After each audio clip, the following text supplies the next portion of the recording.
ಗೊತ್ತಾಗತ್ತೆ ನೋಡಿ ಅಂತ ಡಿಕೆ ಶಿವಕುಮಾರ್ ಕೌಂಟರ್ ಕೊಟ್ಟಿದ್ದಾರೆ. ಯಡಿಯೂರಪ್ಪ ಎಚ್ಡಿಕೆ ಅಶೋಕಿ ಕೇಳಬೇಕು. ಬಿಜೆಪಿ ಜೆಡಿಎಸ್ನಿಂದ ಅಡ್ಡ ಮತದಾನದ ಸುಳಿವನ್ನ ಡಿಕೆ ಶಿವಕುಮಾರ್ ಕೊಟ್ಟಿದ್ದಾರೆ.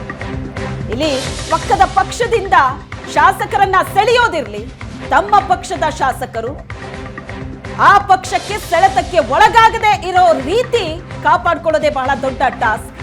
ಆದ್ರೆ ಈಗ ಡಿಕೆಶಿ ಕೊಟ್ಟಂತಹ ಸ್ಟೇಟ್ಮೆಂಟ್ ನೋಡಿದ್ರೆ ಗೊತ್ತಾಗತ್ತೆ, ಬಿಜೆಪಿ ಜೆಡಿಎಸ್ ಸೋತಿದ್ಯಾ, ಹಾಗಾದ್ರೆ ತಮ್ಮ ಶಾಸಕರನ್ನ ಉಳಿಸ್ಕೊಳ್ಳೋದಲ್ಲಿ ದುಡ್ಡಿದೆ ಕಾಸಿದೆ ಅಂತ ಅಂದ್ಬಿಟ್ಟು ಆಸ್ ಟ್ರೇಡಿಂಗ್ ಮಾಡಿಕೊಂಡು ಏನು ಎದುರಿಸಿ ಬೆದರಿಸಿ ಎಲ್ಲ ಮಾಡಿಕೊಂಡು ಇದು ದಿಸ್ ಇಸ್ ಪೊಲಿಟಿಕಲಿ ಇದೇನೋ ಯಾವುದು ಪರ್ಮನೆಂಟ್ ಯಾವುದು ಇಲ್ಲ. ಪರ್ಮನೆಂಟ್ ಅವ್ರವ್ರ ಭವಿಷ್ಯ ನೋಡ್ತಾರೆ, ಅವ್ರ ಕ್ಷೇತ್ರದ ಜನತೆ ನೋಡ್ತಾರೆ. ಆಮೇಲೆ ಇದು ಅಲೈನ್ಸ್ನ ಒಪ್ತಾ ಇಲ್ಲ.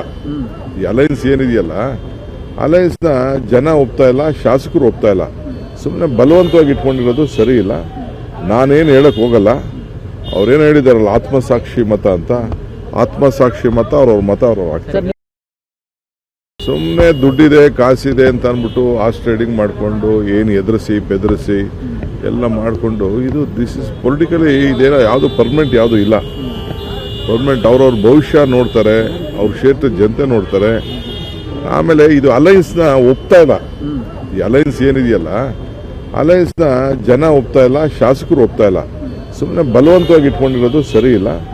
ನಾನೇನು ಹೇಳಕ್ ಹೋಗಲ್ಲ. ಅವ್ರೇನು ಹೇಳಿದಾರಲ್ಲ ಆತ್ಮಸಾಕ್ಷಿ ಮತ ಅಂತ, ಆತ್ಮಸಾಕ್ಷಿ ಮತ ಅವ್ರವ್ರ ಮತ ಅವ್ರವ್ರು ಆಗ್ತಾರೆ.